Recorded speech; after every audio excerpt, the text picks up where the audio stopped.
السلام عليكم ورحمة الله وبركاته، أهلا بيكم حلقة جديدة على القناة. وخلاص آخر حلقة في الجزء الأول من الكورس أو من الشابتر اللي هو الجيناتيك كود. احنا كل ده بنتكلم على الجيناتيك كود، لسه ما دخلناش في الترانسكريبشن، ولسه ما اتكلمناش على افتر ترانسكريبشن أو بوست ترانسكريبشن. بس أنا مبسوط جدا، عارفين ليه؟ لأنه الحلقة الواحدة من الكورس ده بتاخد مني مجهود ذهني كبير جدا وتحضير كبير جدا وبرزنتيشن وتصوير ومونتاج ونشي، حوار كبير. وانا الموضوع صعب قوي مش سهل، ولما بنجز حاجه ببقى مبسوط، زي ما انت غالبا لما بتتفرج على الفيديوهات تفهم منها حاجه بتبقى مبسوط. فانا كمان مبسوط ان انا خلصت الجزء ده، لان هو كان صعب جدا اصلا ان انا اعمل المحتوى ده بشكل او باخر. طيب، اخر حلقه في الجزء الاول من الشابتر عن حلقه النهارده البنكتويشن، ذا كود واليونيفرسال كودونز. هنبدا بالبنكتويشن اللي هو الانيشيشن والترمينيشن، اللي هو بدايه الكودون ونهايه الكودون، او الكودونات بتاعه البدايه والكودونات بتاعه النهايه. هنبدا بالانيشيشن، نبدا كده نصلي على النبي، يعني الانيشيشن هي البدايه، منطقي يعني. قال لك انه العمليه دي لما بتحصل في الخليه هي عمليه معقده جدا وعمليه محدده جدا، والانيشال امينو اسيدز اللي هو دايما بيبقى موجود في معظم، او يعني في ليتس سي هو الانيشال امينو اسيد اللي هو موجود في معظم البولي بيبتايدز بتاعت البروتينات، هي بيكون الميثيونين زي ما قلنا في الحلقه اللي فاتت. هنا ده الميثيونين. زي ما جماعه انا ما فكرتكوش باللايك، معلش نوقف الحلقه. تنسوش تعملوا لايك للفيديو ده واشتراك على القناه. زي ما قلنا في الحلقه اللي فاتت، احنا عندنا الاي يو جي اللي هي ستارت كودون، هي في نفس الوقت بتدي الميثيونين. اذا معظم قلنا هنا الميثيونين which initiate most polypeptide chains، وده هنا بنكرره تاني، بنقول انه الميثيونين هو اللي بيبدا معظم البوليبيبتايد تشينز. الميثيونين عنده اونلي وان كودون الاي يو جي، مش مطلوب منك تحفظ اي حاجه من الحاجات دي، ده بيدي الميثيونين. ومعظم الاوقات او بعض الاوقات الناس بتسميه الانيشيتور، البادئ او ستارت كودون. احنا بس ساينس بقى بنتعلم مصطلحات وكده. نادرا، وخد بالك هي دي اصلا الحته اللي انا جاي اتكلم عنها، لان احنا اصلا المعلومات دي قلناها قبل كده. المعلومه الجديده بقى انه نادرا بيحصل تو اذر كودونز بيدوا الميثيونين. ممكن الجي يو جي لو جه يدي ميثيونين، ما تسالنيش ازاي، احنا مش عارفين، مع انه المفروض الاي جي هو يدي الميثيونين. لا، ممكن الجي يو جي يدي ميثيونين، وممكن اليو يو جي يدي الميثيونين. دول اكسبشنز، ونادر جدا ما بيحصل ولكنه يحصل. ده اثناء الانيشيشن بتاع الترانسليشن ممكن يحصل كده. It's not clear why this happens، احنا مش عارفين ليه ده بيحصل، خصوصا ان حاجه زي الجي يو جي مثلا في الطبيعي بيدي فالين. الطبيعي ان هو يدي فالين، ليه في الحاله دي لما بيجي في البدايه بيدي ميثيونين؟ النقطه الثانيه، اليو يو جي اصلا في العادي بيدي ليوسين، فليه بيحصل هنا ان هو يدي ميثيونين؟ we don't know it's not clear why this happened. فمعلومه مهمه جدا وحلوه قوي المعلومه دي بصراحه، انه ممكن الجي يو جي واليو يو جي ما يجوا في البدايه بيدوا ميثيونين، مع ان هم في الطبيعي بيدوا فالين وليوسين. ده بالنسبه للمعلومه اللي انا عايز اقولها لكم في الانيشيشن، عشان نبقى خلصنا كل حاجه ليها علاقه بالانيشيشن. في الترمينيشن as we know احنا عندنا 3 ترمينيشن، اهو 3 ستوب كودون. نرجع تاني للحلقه اللي فاتت واتكلمنا على 3 ستوب كودون، اليو يو اي، يو اي جي، يو جي اي، اللي هو ستوب كودون اللي انا بعلم عليهم دلوقتي. دول اهو علم عليهم، بوظهم خلاص اصلا احنا خلصنا يعني، فمش تفرق لو بوظناهم. تمام، دول بيبقوا termination and that not code for any amino acid، مش بيطلعوا اي امينو اسيدز، وهم they are not recognized by tRNA molecules. فاكر الحلقه اللي فاتت لما قلت لك احنا محتاجين 61 tRNA عشان يدوا 61 امينو اسيد؟ قلت لك ليه؟ لان في 3 كودون ستوب، ولا ليهم امينو اسيدز ولا ليهم tRNA، لان الtRNA وظيفته ان هو بيحمل الامينو اسيدز، فان كيس ان هم مش محتاجين، مش بيطلعوا امينو اسيدز، فمش محتاجين tRNA، وبالتالي هم لا ليهم they don't code and they are not recognized by tRNA.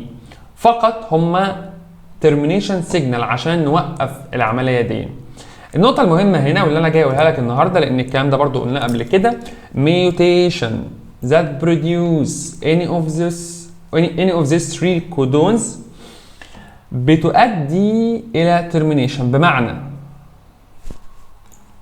بمعنى اذا حصل ميوتيشن في الدي ان اي ادت الى انه يو اي جي تنتج، هيحصل ستوب كودون حتى لو البروتين لم يكتمل، حتى لو البوبي بيبتايد لم تكتمل.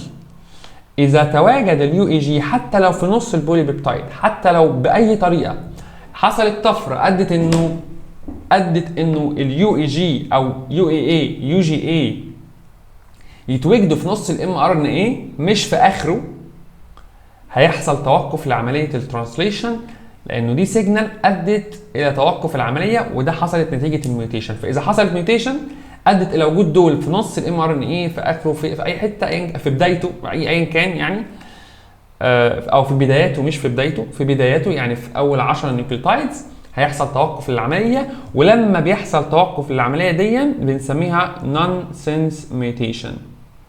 نون-سنس ميوتيشن ده اسم الميوتيشن اللي بتحصل لو حصل انه جزء منين بارشلي بولي بيبتايد انتجت، ده بيخليها تسيب من الرايبوسوم، خلاص الرايبوسوم بيتفك، عمليه الترانسليشن خلصت، والشينج دي لما بتحصل في الدي ان اي بنسميها نون-سنس ميوتيشن، اللي هي بتؤدي الى حدوث او تواجد الستوب كودونز في مكان غير مكانها، في بدايات الار ان اي او في نصه او قبل نهايته او قبل مكانه الصحيح.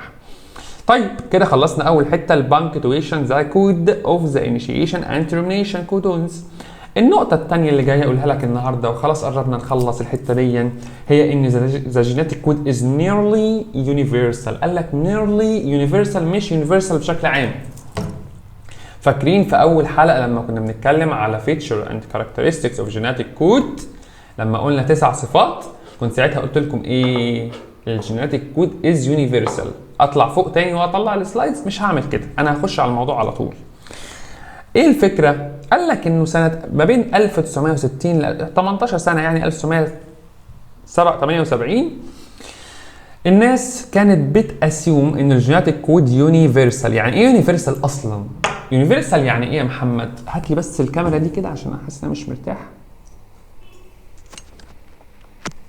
ايوه انزلها لي كده بس كده.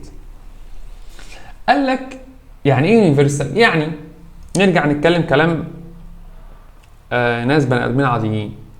قال لك يعني الاي يو جي دي في الانسان بتدي ايه؟ ميثيونين. طب في البكتيريا بتدي ايه؟ ميثيونين. طب في الحمار بتدي ايه؟ ميثيونين. طب في الميثيونين. ده معنى كلمه يونيفرسال، ان هي جينيتيك كود موجوده في كل الكائنات الحيه اللي على وجه الارض. واحد، الاي جي تؤدي الى الميثيونين، خلصت. يونيفرسال خلاص. كام ده بقى في في الفيروسز، في البكتيريا، في الاركيا، في الايوكاريوتيك، في الحمار ميثيونين، فاهم؟ طيب بعد كده وبالتالي او بعد كده انه الام ار ان اي ترانسليشن بيحصل approximately similar في الاورجانيزمز كلها، ولكن في 1979 شوف، من 1960 ل 1978 الناس كلها بتقول لك يونيفرسال. جه واحد كده قال لك سنه 1979 قال لك خد بالك ان الدي ان اي اللي جاي من الميتوكوندريا بنسميه ام تي دي ان اي فروم يست اند هيومن، بيحصل هدم او مش بيهدم، بيشكك في الهايبوثيسيس بتاعه يونيفرساليتي اوف جينيتيك لانجويج. يبقى هي مش يونيفرسال، في حاجه، لا ده هي مش كلها يونيفرسال، ده واضح ان في اكسبشنز. اذا سنه 1979 في ناس ريبورتد او بتقول انه it's not universal, there is some exceptions. اوكي، ايه هي الاكسبشنز بقى؟ قال لك الكلام ده جه من الميتوكوندريال دي ان ايه اللي موجود في اليست والهيومن.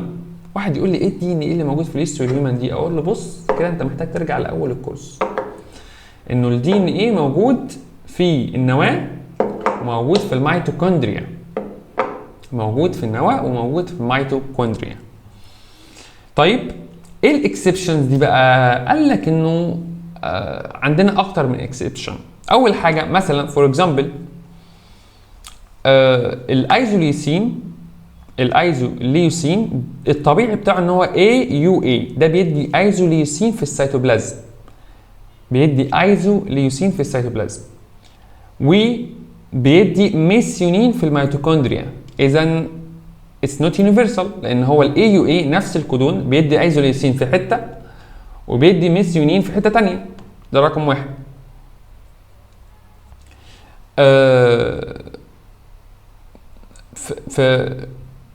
في السيتوبلازم الميثيونين هو عباره عن AUG، ولكن في الميتوكوندريا هو عباره عن AUA، والايزوليوسين في السيتوبلازم AUA. تاني، AUA بيدي ايزوليوسين في السيتوبلازم ولكنه بيدي ميثيونين في الميتوكوندريا. طيب نفس الميثيونين دون لو وديناه السيتوبلازم هيدي AUG، مش هيدي AUA. فهمت؟ طيب نفس الكلام UGA هو ترمينيشن في السيتوبلازم، UGA ترمينيشن في السيتوبلازم، ولكن بيدي تريبتوفان في الميتوكوندريا. في السيتوبلازم التريبتوفان بيجي من UGG مش UGA اللي هي دي، وهكذا وهكذا وهكذا. في شويه استثناءات موجودين في التيبل اللي قدامنا ده. قال لك مثلا UGA ده بيدي ترمينيشن في السيتوبلازم لكل الكائنات، ولكن في الهيومن يست اند ميتوكوندريا، في الهيومن اند يست ميتوكوندريا بيدي تريبتوفان. CUA بيدي ليوسين، ولكن في اليس ميتوكوندريا بيدي حاجه ثانيه مش عارف دي ايه، وهكذا. كل الحاجات دي كلها الاختلافات اللي قدامك دي اكسبشنز لليونيفرساليتي بتاعه الجينيتيك كود. هنالك بعض الاكسبشنز، وبالتالي اتس nearly universal مش universal، هي nearly universal. واخد بالك؟ احنا خلاص خلصنا. يا سلام على الاحساس بتاع ان احنا خلصنا دون، مش محتاجين السلايس دي في حاجه تانية. والمرات الجايه هنخش في موضوع تاني جديد وفي نفس الشابتر، وهنتكلم على الترانسكريبشن نفسه. فاحنا خلصنا الجزء بتاع الجينيتيك كود. شكرا، اشوفكم الحلقه الجايه والسلام عليكم.